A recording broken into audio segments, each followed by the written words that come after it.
नमस्कार, आप देख रहे हैं खास मुलाकात और आज मेरे खास मेहमान हैं बीजेपी के राष्ट्रीय अध्यक्ष श्री अमित शाह। स्वागत है आपका आज तक पर।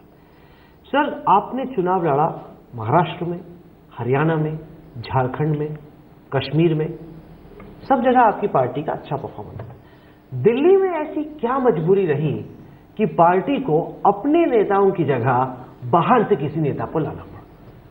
देखिए, इसमें मजबूरी का सवाल नहीं है। भारतीय जनता पार्टी ने कई बार समाज के विविध क्षेत्र में जो लोग अच्छा काम करते हैं, अच्छा परफॉर्मेंस है, साफ छवि है, एक अच्छा ट्रैक रिकॉर्ड है, ऐसे नेताओं को प्लेटफॉर्म दिया है। ये कोई पहली बार नहीं है। कई ऐसे सीरीज ऑफ नेता मैं आपको गिना, सुनिए तो, मैं सीरीज ऑफ लीडर्स ऐसे गिना सकता हूँ। सीएम बनाना, मंत्री बनाना, सांसद बनाना या विधायक बनाना या राज्य सरकार में मंत्री बनाना, ये चुनाव पर निर्भर करता है।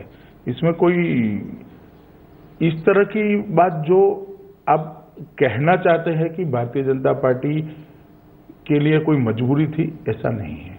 हमारा प्रयास सिंपल मेजोरिटी से 2/3 मेजोरिटी को और प्रयास कर रहा है और इसमें निश्चित रूप से किरण जी की जो छवि है, एक करप्शन और क्राइम के खिलाफ लड़ाई करने की, उसका फायदा है और इसमें मुझे कोई ऐसी नीनैतिक बात नहीं लगती कि बाहर से अगर विश्लेषण किया जाए, अगर आप स्कूल के प्रिंसिपल हैं तो ये माना जाएगा कि आपने अपने छात्रों को देखा और बोला कि हमारे में से कोई योग्य है नहीं, बाहर की एक छात्रा है, वो बड़ी होनहार है, उसको लाओ। देखिए, इस तरह से जुमलों में इस तरह की गंभीर बात को उलझाना ठीक नहीं होगा। हमारे काफी नेता आज दिल्ली में से मंत्री बने हैं, सांसद बने हैं और दिल्ली के अंदर भी जो नेता है उनको, उनके पास संगठन का जिम्मा है। चुनाव कोई किरण जी अकेली नहीं लड़ रही है, मंत्रिमंडल कोई किरण जी का अकेले का नहीं बनने वाला है, भारतीय जनता पार्टी के कार्यकर्ताओं का ही बनने वाला है। मगर इसको लीडरशिप की क्राइसिस ये नाते प्रचारित करना, मुझे लगता है मीडिया के लिए हमारे खिलाफ के मुद्दों की बैंक्रप्सी है। भारतीय जनता पार्टी आज देश की सबसे बड़ी पार्टी है और भारतीय जनता पार्टी के पास हर स्तर पर काम कर सके ऐसे सबसे अच्छे नेता उपलब्ध हैं। इस फैसले से दिल्ली चुनाव में खलबली मची है और सबसे बड़ा जो असर पड़ा है वो आप ही की पार्टी पर पड़ा है।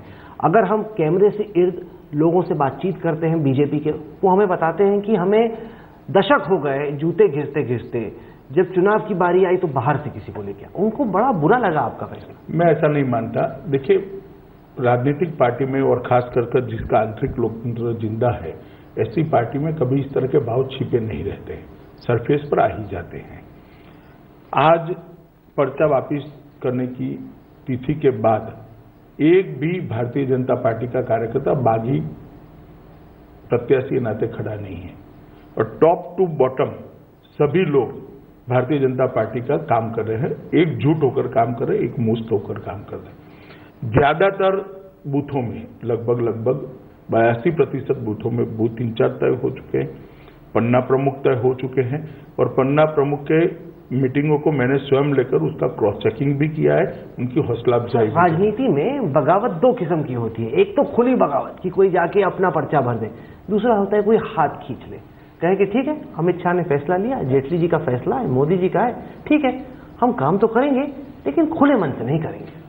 राहुल जी, 10 तारीख को हम मिलेंगे। ऐसा हो रहा है कि नहीं? जरा भी नहीं हो रहा है और मुझे आश्चर्य है कि मेरी पार्टी की जानकारी मुझसे ज्यादा आपको है, क्योंकि हम तो दिन भर दिल्ली इलेक्शन कवर करते हैं। मैं भी तो दिल्ली में ही रहता हूँ, दिल्ली के कार्यकर्ताओं से मिलता हूँ और आपसे ज्यादा ही परिचय होगा।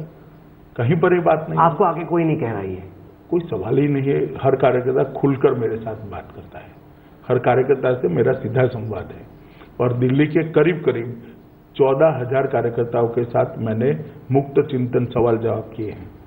कहीं पर कोई झगड़ा नहीं है, झगड़ा खड़ा करना आप चाहेंगे तो भी नहीं होगा। 19 आपके मंत्री, अरुण जेटली खुद ऐसे वक्त पे जब उन्हें बजट पे काम करना होना चाहिए, अपना मंत्रालय छोड़कर बीजेपी हेडक्वार्टर में बैठे हैं। आपके तमाम पदाधिकारी, ऐसा लग रहा है कि अमित शाह ने पूरी फौज उतार दी है दिल्ली का चुनाव जीतने के लिए। मगर इसमें अजूबा क्या है? नहीं, इतने छोटे राज्य में इतनी बड़ी फौज की जरूरत? हम हर चुनाव में करते हैं, हर चुनाव हम सबसे अच्छे मार्जिन से, सबसे अच्छे अंकों से जीतना चाहते हैं। जीत का बढ़त लंबा हो, वो भारतीय जनता पार्टी के हित में। ऐसा नहीं लग रहा कि एक तरफ इतनी बड़ी एक विशाल सेना और दूसरी तरफ खड़ा एक आदमी? देखिए, मीडिया के परसेप्शन के लिए मैं मेरी रणनीति नहीं बदल सकता। मैं इतना ही कहता हूं कि भारतीय जनता पार्टी ने जो रणनीति बताई है उसके हिसाब से आप समझ कर चलेगा, और मैं बड़ी जिम्मेदारी के साथ कह रहा हूं कि भारतीय जनता पार्टी 2/3 बहुमत से चुनाव जीत के बाहर आएगी। पर अगर अखबार उठ के कोई सुबह पढ़े तो उसमें खबरें आ रही हैं कि अमित शाह नाराज हैं, पार्टी कार्यकर्ताओं को लगाई फटकार। खबरें इस तरह की आ रही हैं कि बेदी को लाने पर जो सपोर्ट नहीं मिल रहा उसके लिए आप एक स्ट्रक्चर बना रहे हैं ताकि और लोग आके मदद करें। देखिए, खबरों में कुछ सच्चाई? देखिए राहुल जी, हम अगर खबर पढ़कर हमारी राजनीति आगे बढ़ाते तो 2002 में ही घर पे बैठ जाते। 2002, 2007, 2012, 2014 हर बार मीडिया को गलत सिद्ध करने का काम देश की जनता ने और भारतीय जनता पार्टी के कार्यकर्ताओं ने किया है। और इस बार भी अगर आप कहते यही आपका आकलन है, नहीं, मैं नहीं कह रहा कौन जीत रहा है कौन हार रहा है, आपका आकलन आप बता रहे हैं, इसीलिए तो सवाल पैदा होता है। अगर आप कन्विंस नहीं है तो क्यों सवाल पूछ रहे हैं? नहीं, सवाल इसलिए मैं पूछ रहा हूं अगर आप पहली दफा सुनिए तो आप अगर कन्विंस नहीं है ऐसी चीज क्यों पूछ रहे हैं? मैं बताता हूं, रोचक बनाने के लिए कार्यक्रम बहुत इंपॉर्टेंट है। अगर आपका ये मान्यता है तो ये मान्यता 10 तारीख को गलत पड़ेगा, और प्लीज एंकरिंग करते वक्त बता दीजिएगा कि आप गलत पढ़े हैं और भारतीय जनता पार्टी सच पढ़ी। नहीं, लेकिन जो विश्लेषक हैं उन्हें बीजेपी में खलबली एक नजर आती है। लोग कह रहे हैं कि बीजेपी थोड़ी पैनिक कर गई है, उसे एहसास हो रहा है कि शायद जैसे जैसे 7 तारीख नजदीक आ रही है, कैंपेन को जो रफ्तार पकड़नी चाहिए थी शायद वो नहीं पकड़ रहा। क्या बात में सच्चाई है? भारतीय जनता पार्टी का कैंपेन अपनी डिजाइन के हिसाब से 2 कदम आगे ही है, जरा भी पीछे नहीं। डिजाइन के हिसाब से आगे ही? मैं खुद देख रहा हूं इलेक्शन। नहीं, वो तो है ही, नाक का सवाल है। Closely monitor. नाक का सवाल नहीं है, मेरा दायित्व है। चुनाव नाक के सवाल के लिए नहीं लड़े जा सकते। हमारे लिए चुनाव एक लोक संपर्क का माध्यम है, मेरी विचारधारा को लोगों के पास पहुंचाने का एक माध्यम है। मेरी पार्टी की सरकार ने अच्छे काम जो की है उसको लोगों के पास पहुंचाने का माध्यम है। मेरे नेता का जो अच्छा काम है वो लोगों के पास पहुंचाने का माध्यम है। आप लोगों के लिए चुनाव टीआरपी है, हमारे लिए चुनाव खबर है। सुनिए तो, इस बात में स्वीकार ही नहीं करता। सुनिए तो, हमारे लिए चुनाव लोकतंत्र को मजबूत करने का और लोकतांत्रिक पार्टी का बेस ब्रॉड करने का एक जरिया है, और हम रिलीजियसली इसके लिए परिश्रम कर रहे हैं। क्या आप ये मानेंगे कि पहली दफा एक राज्य में हम ये देख रहे हैं कि जो दिल्ली का वोटर है वो आर्थिक आधार पर बढ़ गया है, कि जो दिल्ली का गरीब वर्ग है वो पूरी तरीके से केजरीवाल के साथ खड़ा है, जो मध्यम वर्ग है, जो अमीर लोग हैं वो भारतीय जनता पार्टी के साथ खड़ा है। ये चुनाव जात का नहीं है, धर्म का नहीं है, जितना कि इकोनॉमिक स्टेटस का है। देखिए, दिल्ली के मतदाता में मैं कोई डिवीजन नहीं देखता। दिल्ली का मतदाता बाय एंड लार्ज हर वर्ग का भारतीय जनता पार्टी के साथ है। जहां तक आप पार्टी का सवाल है, आपको पार्टी पूर्णतः एक्सपोज हो चुकी है। आप मेरी बात मानकर चलिएगा, आप पार्टी पर आज दिल्ली के मतदाताओं का भरोसा नहीं। आप अगर आप बाहर निकले सड़कों पे, ठेले वाले से पूछे, रिक्शा वाले से पूछे, कोई मूंगफली बेच रहा है उससे पूछे, सब्जी वाले से पूछे, वो बहुत हद तक आम आदमी पार्टी के साथ खड़े हैं। आपको अध्यक्ष के नाते इस बात का एहसास है कि शायद इन लोगों के मन में बीजेपी अमीरों की पार्टी बन रही है और आम आदमी पार्टी गरीबों की? जी नहीं, ऐसा नहीं है। जब काउंटिंग होगा आप देखिएगा, निश्चित रूप से भारतीय जनता पार्टी को हर वर्ग का समर्थन हासिल है। और आप पार्टी, मैं आपको दिल्ली की जनता की नब्ज जानकर कहता हूं, आप पार्टी दिल्ली की जनता के आगे एक्सपोज हो चुकी है। अच्छा, ये जो अब शाजिया इल्मी को लाए, विनोद बिन्नी को लाए, कृष्णा तीरथ को लाए, ये आपका एक ट्रेंड हम देख रहे हैं। उत्तर प्रदेश में भी आपने ऐसा ही किया, हरियाणा में भी आपने ऐसा ही किया, कांग्रेस में पकड़। अमित शाह को बाहर से नेता लाने का शौक। अरे, मैं तो राहुल कंवल को भी ले आऊंगा अगर आना है। माफ कीजिए। भारतीय जनता पार्टी फंसा देंगे। भारतीय जनता पार्टी में हर अच्छे व्यक्ति का जो मेरी विचारधारा का समर्थन करता है उसका स्वागत है, और हम पार्टी को एक्सपांड करने में मानते हैं। फैमिली प्लानिंग पार्टी के एक्सपेंशन में नहीं, सर, पर ये वो सरकार का एजेंडा है। पर ये वो लोग हैं जो दशकों से आपको कोसते आए, गांधी परिवार के एकदम नजदीक, दशकों से भाजपा को, मोदी जी को कोसते आए। आपको मंजूर है? भूल हमारा हृदय बड़ा है, उन्होंने सोचना है कि वो क्या कहते और कहाँ है, मुझे नहीं सोचना है। हमारा मन बड़ा है, हम आप भी कोसते हैं तो भी स्पिरिट से लेते हैं। राजनीति में हमारे सामने चुनाव लड़ने वाले लोग भी अगर लोकतांत्रिक तरीके से कोई बात को कहते हैं तो हम उसको एक स्पिरिट से। किरण बेदी को लाने का फैसला आपके हिसाब से क्या चल रहा है, या फेल हो गया, या गलती हो गई, या बड़ा अच्छा मास्टर स्ट्रोक था? देखिए, भारतीय जनता पार्टी किरण बेदी जी को पार्टी में आने के बाद निश्चित रूप से इसका किरण बेदी जी की इमेज का हमें फायदा होने वाला है। मगर भारतीय जनता पार्टी एक स्ट्रक्चर्ड पॉलिटिकल पार्टी है, गैलेक्सी ऑफ लीडरशिप है, और दुनिया का सबसे ज्यादा लोकप्रिय नेता आज भारतीय जनता पार्टी का नेतृत्व कर रहा है। भारतीय जनता पार्टी का चुनाव लड़ने का तरीका होता है, हम हमारी विचारधारा के आधार पर, हमारी सरकार के अच्छे कामों के आधार पर, और हमारा जो एजेंडा है इसके आधार पर। कुछ तो आपने विश्लेषण किया होगा ना। आपने महाराष्ट्र में तो ऐसा नहीं किया, झारखंड में नहीं किया, हरियाणा में नहीं किया। बाहर से जब आप किरण बेदी को ही खुद लाए, अमित शाह के दिमाग में क्या चल रहा है? कुछ नहीं चलता। कुछ तो चल रहा था। अब इतने मासूम बन रहे हैं। मैंने कहा मासूम बनने का सवाल नहीं है। क्या स्ट्रेटेजी थी? काफी लोग भारतीय जनता पार्टी में जुड़ते, यूपी में भी जुड़े थे, महाराष्ट्र में भी जुड़े हैं, हरियाणा में भी जुड़े हैं। क्या आपको केजरीवाल का तोड़ चाहिए था? केजरीवाल का कोई तोड़ करने की जरूरत नहीं है। आप मेरी बात राहुल जी मानकर चलिएगा कि केजरीवाल आज एक्सपोज हो चुके हैं। कैसे? आपने बार बार कह दिया। मैं बताता हूं कैसे। केजरीवाल जी ने कहा था कि मैं कभी पॉलिटिकल पार्टी नहीं बनाऊंगा, उन्होंने बनाई। उन्होंने कहा था हम कभी कांग्रेस का समर्थन नहीं लेंगे, उन्होंने लिया।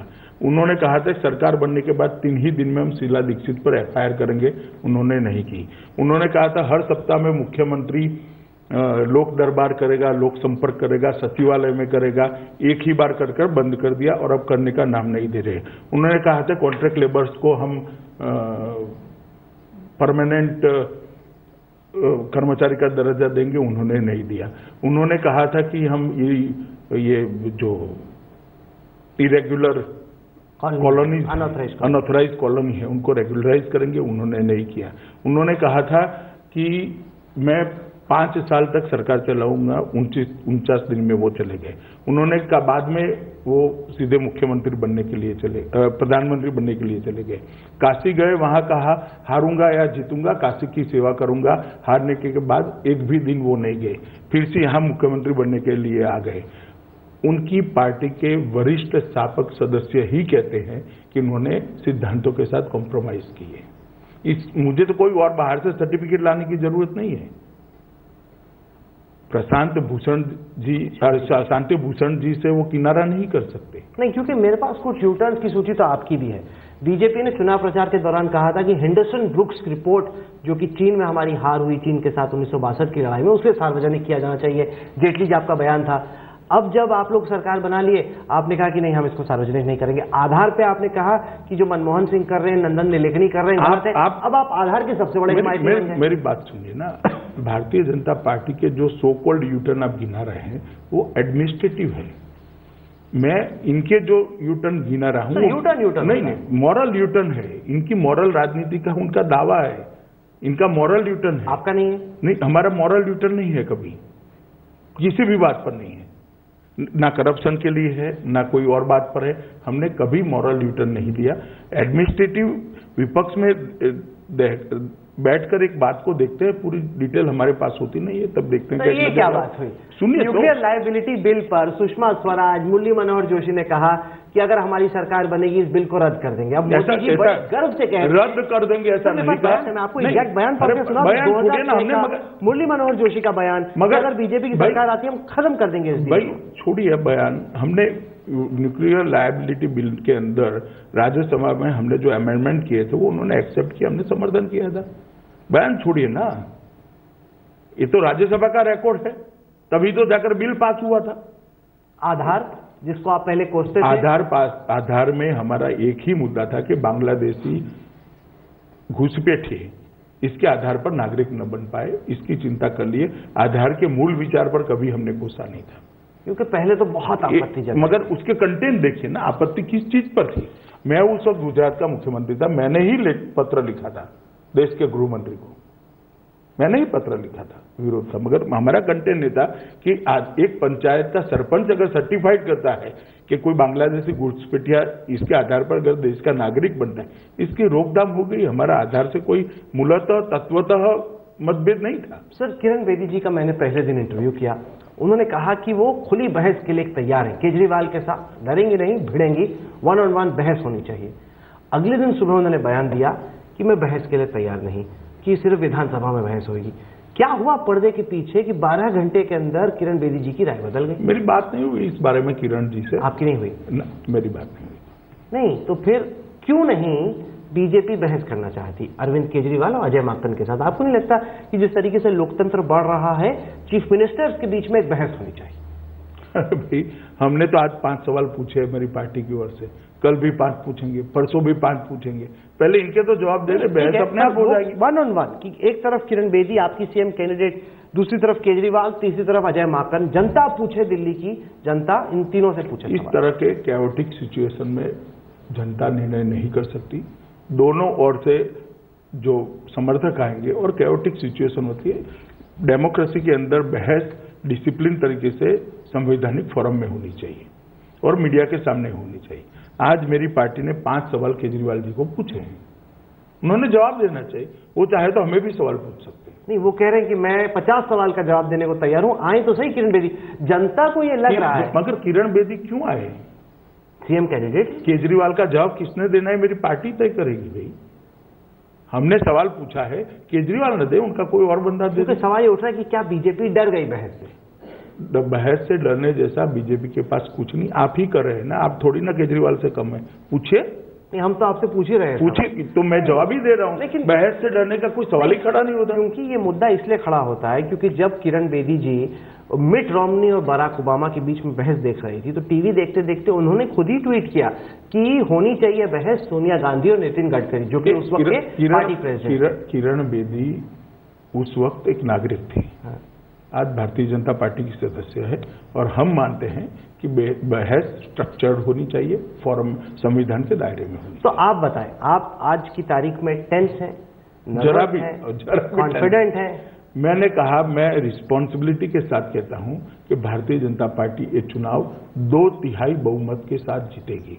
और मेरा ट्रैक रिकॉर्ड है राहुल जी, ज्यादातर मैं गलत नहीं पड़ता, मीडिया गलत होता है। नहीं, वो तो आपकी बात सही है, लेकिन आप ये मानेंगे कि अगर पिछले साल मई के चुनाव के बाद फौरन आप ये दिल्ली के विधानसभा इलेक्शंस करा लेते तो शायद इतने पसीने नहीं छूटने पड़ते जितने पसीने छूटे ही नहीं है। दिल्ली लोकसभा के चुनाव के बाद भारतीय जनता पार्टी की पॉपुलैरिटी और भारतीय जनता पार्टी के नेता नरेंद्र मोदी की पॉपुलैरिटी नीचे नहीं गई है, ऊपर आई है।